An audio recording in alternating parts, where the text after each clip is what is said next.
my name is Nizami. I am YouTuber. Please subscribe me.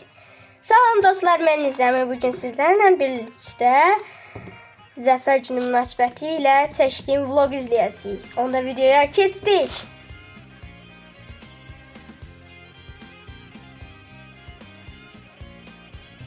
Əvvəlcə sizə 44 günlük müharibəmiz haqqında biraz da məlumat verim. Bildiyiniz kimi ermənilər öz işğalçı mövqelərini hər zaman yüksəkdə tutublar. Müharibə də onların atəşkəsi pozması nəticəsində yarandı. 2020-ci il sentyabrın 27-sində 2-ci Qarabağ müharibəsi başladı. 44 gün davam edən Vətən müharibəsi təxminən 30 illik işğala son qoyulması və ərazi bütövlüyümüzün bərpası ilə nəticələndi. Müzəffər Ali Baş Komandan İlham Əliyevin rəhbərliyi ilə qazanılmış möhtəşəm zəfər tariximiz qızıl hərflərlə yazıldı.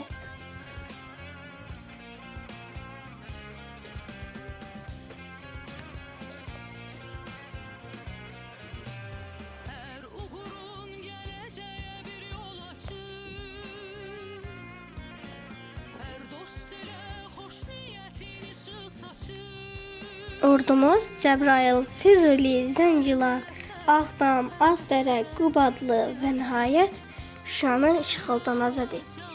Bu müharibədə bizdə çox qürur verici hisslər yaratdı. Amma 2783 şəhid verdik.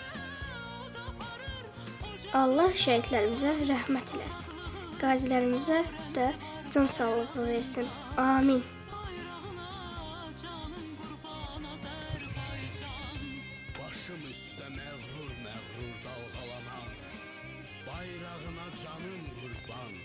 İndi isə keçək parada. Gördüyünüz kimi çoxlu tanklar, helikopterlər burada iştirak elədi.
Başım üstə məğrur dalğalanan, bayrağına canım qurban, Azərbaycan.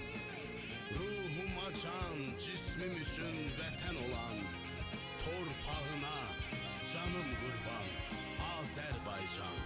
Torpağına canım qurban, Azərbaycan. Başım üstə məğrur dalğalanan, bayrağına canım qurban, Azərbaycan.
Azərbaycan, var olsun mərd millətim, yaşasın Azərbaycan.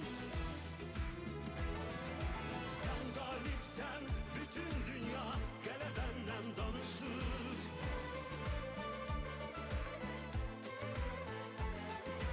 Odlar yurdum, ana vətən, zəfər sənə yaraşır. Eşq olsun igidlərə, yaşasın Azərbaycan. Var olsun mərd millətim, yaşasın Azərbaycan.